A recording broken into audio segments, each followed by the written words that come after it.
Lipat tangannya yuk, tutup matanya. Tuhan Yesus, kami bersyukur banget buat hari ini. Kami mau ibadah lagi hari ini. Sekarang kami udah semangat banget Tuhan. Hanya di dalam nama Tuhan Yesus yang siap katakan amin.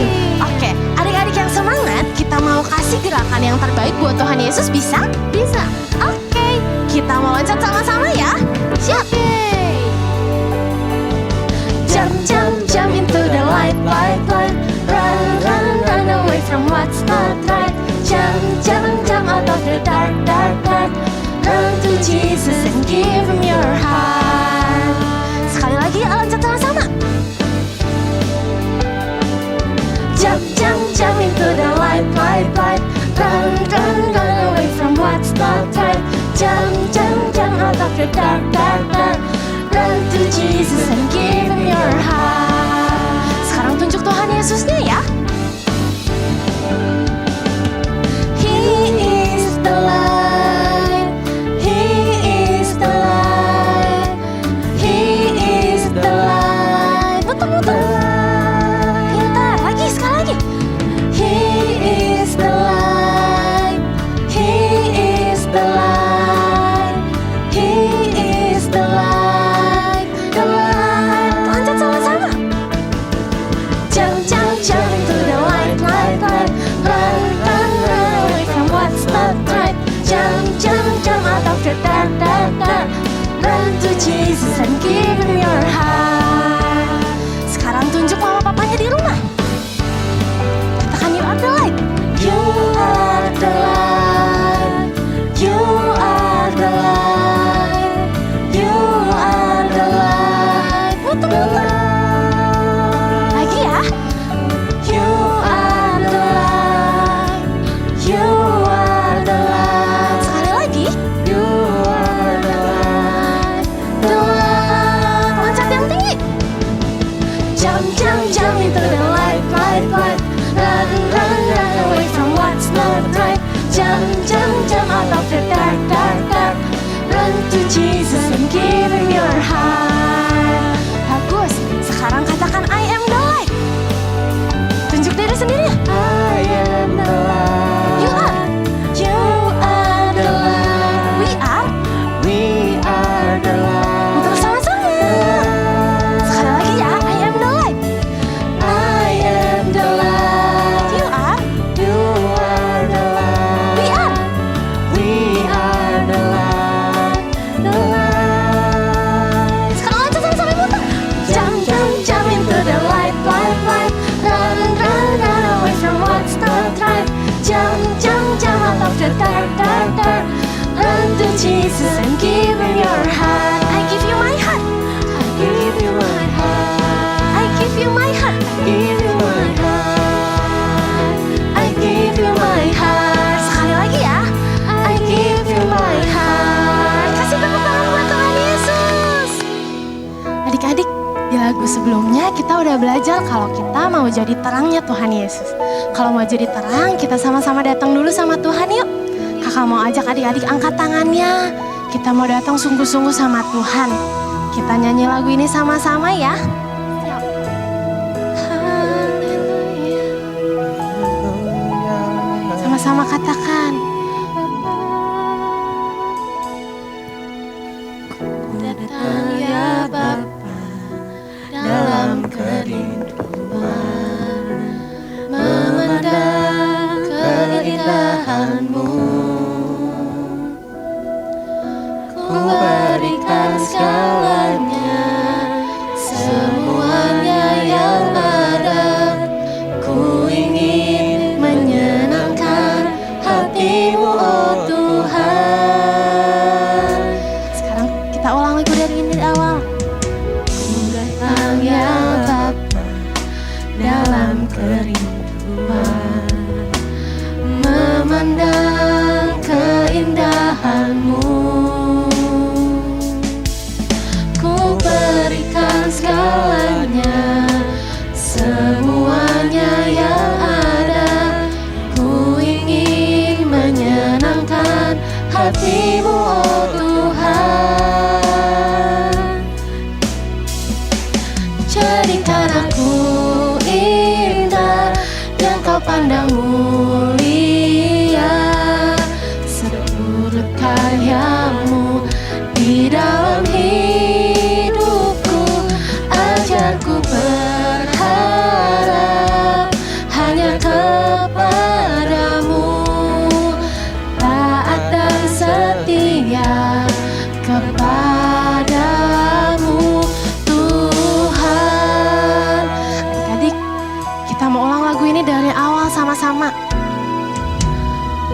datang ya Bapa dalam kerinduan, memandang keindahan-Mu, keindahan-Mu, yes.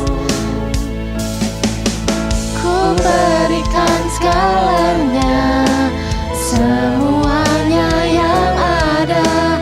Ku ingin menyenangkan hati-Mu, oh Tuhan. Sama-sama katakan, jadikan aku indah yang Kau pandang mulia, seturut karya-Mu di dalam hidupku. Ajarku berharap hanya kepadamu, taat dan setia kepadamu Tuhan. Sekarang sambil lebih sungguh-sungguh lagi, angkat kedua tanganmu. Jadikan aku indah yang Kau pandang mulia, seturut karya-Mu di dalam hidupku. Ajarku berharap hanya kepadamu, taat dan setia kepadamu Tuhan. Jadikan aku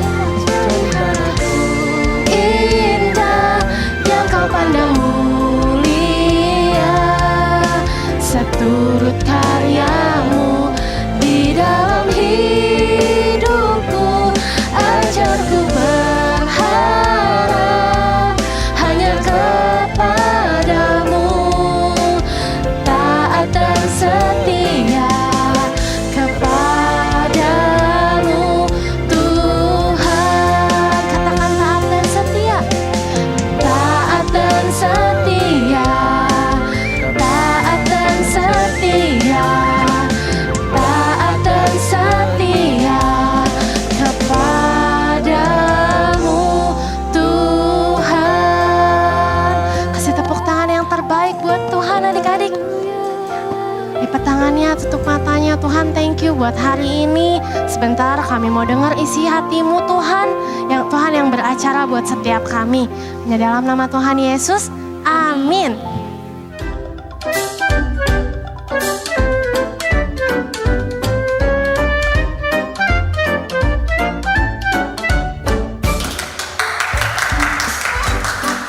Shalom Kids, apa kabarnya hari ini? Pasti luar biasa kan? Nah, hari ini kita mau belajar lagi firman Tuhan. Kakak mau ajak adik-adik untuk angkat jempolnya dulu. Bisa nggak adik-adik? Wah, hebat. Nih, jempol ini kakak kasih buat adik-adik yang selalu berbuat kebaikan. Coba kalau jempolnya gini, kira-kira ini melambangkan apa ya? Ya benar, melakukan tindakan yang tidak baik. Nah, adik-adik, siapa di sini yang sudah berbuat baik? Hari ini kakak juga mau cerita firman Tuhan tentang orang yang mau belajar tentang hidup benar dan menjadi contoh. Waktu itu Samuel yang masih muda, dia menjadi pelayan Tuhan adik-adik. Dia dibimbing oleh Eli. Pada suatu hari Eli sedang berbaring di tempat tidurnya. Lampu rumah Allah belum padam. Samuel telah tidur di bait suci Tuhan. Kalau sekarang sih namanya gereja adik-adik. Lalu Tuhan memanggil, Samuel, Samuel. Dan Samuel menjawab, ya Bapak. Lalu Samuel berlari kepada Imam Eli serta berkata, ya Bapak, bukankah Bapak yang memanggil aku? Tetapi Eli berkata, aku tidak memanggil, tidurlah kembali. Lalu pergilah Samuel tidur dan Tuhan memanggil Samuel sekali lagi. Samuel pun bangun lalu pergi lagi kepada Eli dan berkata, ya Bapak, bukankah Bapak yang memanggil aku? Tetapi Eli berkata, aku tidak memanggil anakku, tidurlah kembali. Samuel waktu itu belum mengenal Tuhan adik-adik, karena firman Tuhan belum pernah dinyatakan kepadanya. Dan Tuhan memanggil Samuel sekali lagi untuk ketiga kalinya. Samuel pun bangun, lalu pergi menghampirin Eli dan berkata, ya Bapak, bukankah Bapak yang memanggil aku? Lalu mengertilah Eli bahwa Tuhanlah yang memanggil Samuel. Sebab itu berkatalah Eli kepada Samuel, pergilah tidur, Dan apabila Tuhan memanggil engkau, katakanlah, berbicaralah, Tuhan, sebab hambamu ini mendengar. Maka pergilah Samuel dan tidurlah ia di tempat tidurnya. Lalu datanglah Tuhan berdiri di sana dan memanggil seperti yang sudah-sudah, Samuel, Samuel. Dan Samuel menjawab, berbicaralah sebab hambamu ini mendengar. Lalu berfirmanlah Tuhan kepada Samuel, ketahuilah, aku akan melakukan sesuatu di Israel, sehingga setiap orang yang mendengarnya akan bising kedua telinganya. Pada waktu itu, aku akan menempati kepada Eli segala yang telah kufirmankan tentang keluarganya, dari awal sampai akhir. Sebab telah kuberitahukan kepadanya, bahwa aku akan menghukum keluarganya untuk selamanya, karena dosa yang telah diketahuinya, yaitu bahwa anak-anaknya telah menghujat Allah. Tetapi Eli tidak memarahi mereka. Sebab itu aku telah bersumpah kepada keluarga Eli, bahwa dosa keluarga Eli tak akan dihapuskan dengan korban sembelihan atau dengan korban sajian untuk selamanya. Lalu Samuel pun tidur sampai pagi. Kemudian dibukanya pintu rumah Tuhan. Samuel segan adik-adik, takut memberitahukan peringatan itu kepada Eli. Tetapi Eli memanggil Samuel, katanya, Samuel anakku, apakah yang disampaikan Tuhan kepadamu? Janganlah kau sembunyikan kepadaku. Lalu Samuel memberitahukan semuanya itu kepadanya dengan tidak menyembunyikannya sesuatu apapun. Kemudian Eli berkata, dia Tuhan, biarlah diperbuatnya apa yang dipandangnya baik. Dan Samuel makin besar dan Tuhan menyertai Samuel. Dan tidak ada satupun dari firman-Nya itu yang gagal adik-adik. Dan Samuel dipakai Tuhan untuk menyampaikan firman. Wah, keren banget ya adik-adik. Walaupun Mas Samuel waktu itu masih kecil, dia sudah mau jadi pelayan Tuhan. Samuel membantu Imam Eli di bait suci. Samuel sungguh-sungguh dan taat melakukan pelayanannya tersebut. Saat dia dipanggil juga dia taat, langsung bangun pada saat tidurnya. Sebanyak 3 kali, walaupun sebenarnya bukan Imam Eli yang memanggil dia, tetapi dia tetap menghampiri Imam Eli. Waktu itu juga firman Tuhan masih jarang sekali, tapi Samuel mau tetap belajar tentang firman Tuhan. Maka dari itu Samuel dapat mendengar suara Tuhan. Waktu Tuhan sudah berbicara juga Samuel jujur memberitahukannya kepada Eli. Padahal dia segan, takut banget waktu menceritakannya kepada Eli. Karena Tuhan akan menghukum keluarganya Eli. Anak-anaknya itu dulu menghujat Allah, menghina Tuhan adik-adik.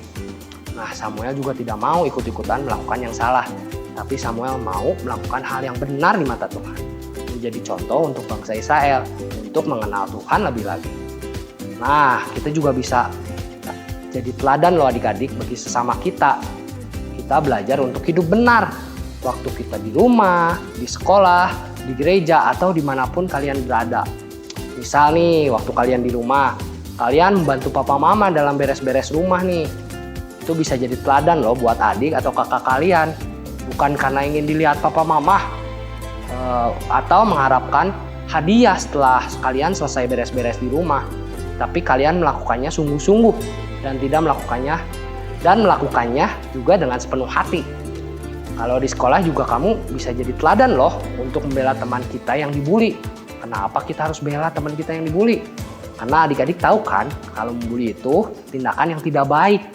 Kita harus berani membela, tapi bukan membela dengan membalas membuli ya adik-adik. Tapi kita bisa libatkan orang dewasa, misalkan guru di sekolah, dan bisa bicarakan ke teman kita yang melakukan bulian supaya dia tidak terus-menerus melakukan hal-hal tersebut. Kita juga bisa mendoakan teman kita supaya menjadi lebih baik. Atau contoh lainnya nih, kamu juga bisa bantu teman kamu yang kesusahan dalam belajar. Bukan memberi contekan, tapi ajarin teman kita supaya bisa dan saat ulangan tidak memberi contekannya kepada teman. Yuk kita sama-sama melakukan perbuatan yang benar dan menjadi teladan bagi banyak orang. Kita sama-sama jadi rescue force-nya Tuhan, supaya orang-orang bisa melihat ada Tuhan, Yesus dalam hidup kita. Yuk adik-adik kita berdoa, lipat tangannya, tutup matanya. Tuhan Yesus, terima kasih Tuhan untuk hari ini. Kami mau belajar menjadi teladan Tuhan bagi banyak orang, Tuhan menjadi contoh bagi sesama kami Tuhan. Terima kasih Tuhan, terima kasih. Kami sudah berdoa dan mengucap syukur. Yang sudah berdoa kita sama-sama katakan, amin. Shalom parents, kehilangan figur ayah banyak dialami oleh anak di masa kini. Tentunya selain memang tidak memiliki sosok fisik seorang ayah, kehilangan figur ayah juga bisa terjadi ketika ayah tidak bisa menjalankan perannya dengan baik di rumah. Dalam arti ayah sibuk dengan urusan pribadi dan kerap tidak hadir di masa-masa penting yang dilewati oleh anak. Kehilangan figur ayah menjadi penyebab dari banyaknya anak mencari sosok ayah lain di luar rumah. Tentunya hal ini berdampak buruk bagi pertumbuhan anak.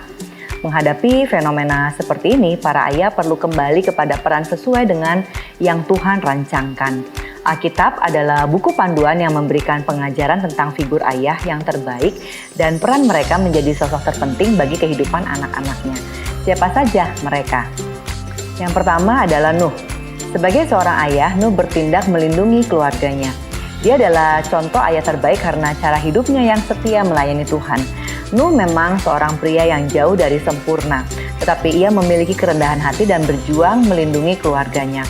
Para ayah modern mungkin sering merasa bahwa mereka menjalankan perannya tanpa pamrih, tapi ingat satu hal bahwa Tuhan disenangkan dengan kesetiaan mereka. Yang kedua adalah Abraham. Sebagai seorang pria yang sudah lama menanti-nantikan seorang anak, Abraham tentunya tidak ingin mengorbankan anaknya seperti yang Tuhan minta. Walaupun permintaan itu berat, dia tahu bahwa Tuhan sendiri yang telah memberikan Ishak di tengah-tengah keluarga dan dia memilih untuk taat ketika Tuhan memintanya kembali.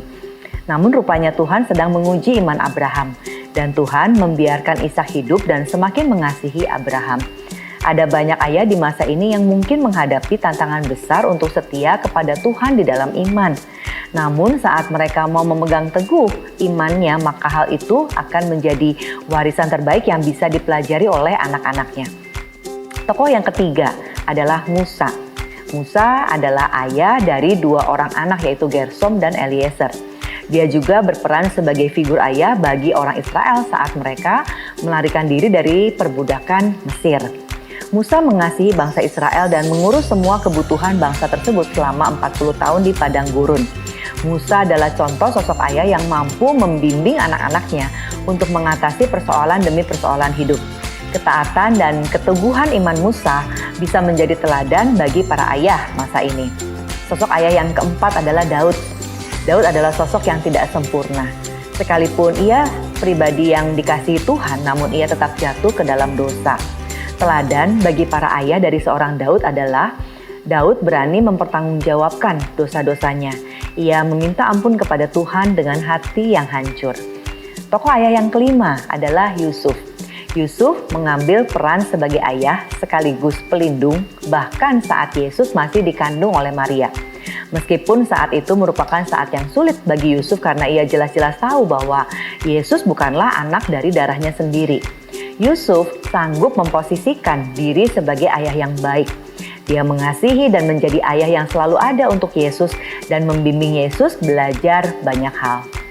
Para ayah, peran dan tanggung jawab yang Tuhan berikan adalah suatu kehormatan. Teruslah bertumbuh menjadi ayah yang lebih baik dan menjadi teladan bagi anak-anak yang Tuhan percayakan. Tuhan Yesus memberkati. Ayat hafalan minggu ini, Titus 2 ayat 7a. Dan jadikanlah dirimu sendiri suatu teladan dalam berbuat baik. Titus 2 ayat 7a. Dan jadikanlah dirimu sendiri suatu teladan dalam berbuat baik.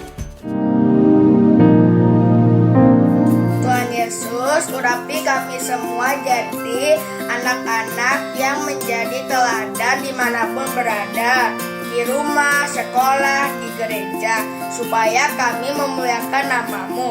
Tuhan Yesus, pakailah gerejamu dari anak-anak sampai opa mama untuk menjadi terang dan garam bagi bangsa ini, menjadi berkat bagi Indonesia. Tuhan Yesus, berkati juga Opa Niko dan kami semua menjadi berkat buat Indonesia sampai ke bangsa-bangsa. Mari siapkan hati untuk menerima berkat Tuhan. Demikianlah firman Tuhan. Tuhan memberkati dan melindungi engkau. Tuhan menyinari engkau dengan wajahnya dan memberikan kasih karunia. Tuhan mengarahkan wajahnya kepadamu dan memberikan damai sejahtera. Terimalah semua berkat yang terbaik hanya di dalam nama Tuhan Yesus Kristus. Amin.